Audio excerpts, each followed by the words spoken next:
घर में आराम कर रहे हैं और सोच रहे हैं कि काश मेरे पास करोड़ों रुपए होते तो मैं जिंदगी में कितने मजे करता। तभी आपके दरवाजे की घंटी बजती है और एक आदमी अपने साथ 5 बैग लिए खड़ा है। वो आपको बोलता है कि आपको 50 करोड़ रुपए दिए जाएंगे। ये सुनकर आपकी खुशी का ठिकाना नहीं रहता। लेकिन वो जैसे ही बोलता है कि आपको ये पैसे तो मिलेंगे, लेकिन आपको ये सभी पैसे आज ही खर्च करने होंगे, क्योंकि आप कल की सुबह नहीं देख पाओगे। ये सुनकर आपके पैरों तले की जमीन निकल जाती है और आप ये ऑफर तुरंत ठुकरा देते हैं। 50 करोड़ का ऑफर ठुकराने का मतलब क्या हुआ, समझे? आपने ये ऑफर सिर्फ इसलिए ठुकरा दिया क्योंकि आपकी आने वाली सुबह की कीमत 50 करोड़ रुपए से भी ज्यादा है। आज आपके सामने सिर्फ 50 करोड़ रुपए है, लेकिन आपकी आने वाली सुबह आपके लिए अनमोल है। लेकिन आप लोग इतनी अनमोल सुबह को बर्बाद कर रहे हैं, और एक दिन नहीं बल्कि हर रोज आप इतनी अनमोल सुबह को बर्बाद कर रहे हैं। जिंदगी में तुम्हारा कोई लक्ष्य नहीं है, और अगर है तो तुम सिर्फ किस्मत के सहारे बैठे हो। आपको शायद पता नहीं है, अच्छी किस्मत माथे पर नहीं बल्कि माथे के पसीने से लिखी जाती है। आप पसीना बहाना नहीं चाहते और सपने देखते हो अपने दोस्तों और अपने आसपास के लोगों को पीछे छोड़ने के।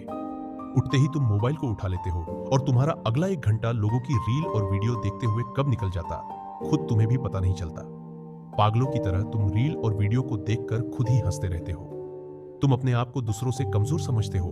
तुम दोस्तों के साथ सारा दिन सिर्फ टाइम पास करते रहते हो और समझते हो कि तुम जिंदगी के मजे ले रहे हो। यह सिर्फ तुम्हारा वहम है, क्योंकि सच तो यह है कि तुम जिंदगी के मजे नहीं बल्कि जिंदगी तुम्हारे मजे ले रही है। मूर्ख हो तुम, बेकार हो तुम, आलसी हो तुम। बात कड़वी है मगर सच है मेरे दोस्त, आपको आलस की बीमारी लग चुकी है। लेकिन आज की यह वीडियो आपके लिए दवाई का काम करेगी, और आप सबको पता है कि दवाई तो कड़वी होती है। वक्त एक घोड़ा है, अगर इसके साथ रहना है तो तुम्हें आरामदायक जिंदगी को छोड़कर इसके साथ दौड़ना पड़ेगा। मेरा कहने का मतलब है कि जिंदगी में एक लक्ष्य निर्धारित करना होगा और उसको पाने के लिए दिन रात एक करना होगा। अपने लक्ष्य को छुपा कर रखिए, अकेले में मेहनत करिए, क्योंकि लोग आपका मनोबल नहीं बढ़ाएंगे बल्कि तोड़ने की कोशिश करेंगे। जिस दिन कामयाब हो जाओगे, लोग तुम्हारा गुणगान करना शुरू कर देंगे, तुम्हारी हर जगह चर्चा होगी। बस वक्त को आने दो। वक्त सबका आता है मेरे दोस्त, बस कोई निखर जाता है तो कोई बिखर जाता है। अभी आपका वक्त चल रहा है, आपके सामने दुनिया भर की मुश्किलें खड़ी है। तुम्हारे पास पैसों की कमी है, तुम्हारा कोई साथ देने वाला नहीं है, लोग तुमसे जलते हैं। कोई बात नहीं, लोगों का काम है जलना, उनकी चिंता मत करो। बस तुम्हें हालातों से लड़कर निखरना है, बिखरना नहीं। बुरे हालात, माँ बाप के फटे पुराने कपड़े, पुराना टूटा फूटा मकान इंसान के लिए समस्या नहीं बल्कि सबसे बड़ा मोटिवेशन होता है। तुम आज ही कल सुबह 5 बजे का अलार्म सेट कर दो और रात को जल्दी सो जाओ। सुबह उठते ही भगवान को याद करो, जमीन पर पैर रखने से पहले उसकी मिट्टी का तिलक करो, अपने आप को तरोताजा करो और आधे घंटे के लिए सैर पर निकल जाओ। जब वापस आओगे तो खुद आपका मन कुछ करने को करेगा, आप अपने आप को ऊर्जावान महसूस करोगे।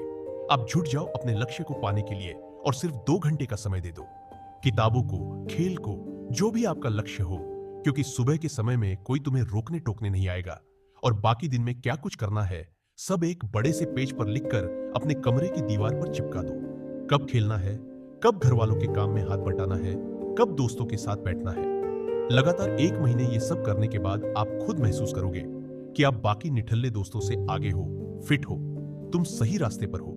घर वाले भी तुम्हारे साथ होंगे, क्योंकि जो समय की इज्जत करता है एक दिन पूरी दुनिया उसकी इज्जत करती है। जब तक मंजिल ना मिले तुम जुटे रहना दोस्त, तुमसे बढ़कर दुनिया में कोई नहीं है।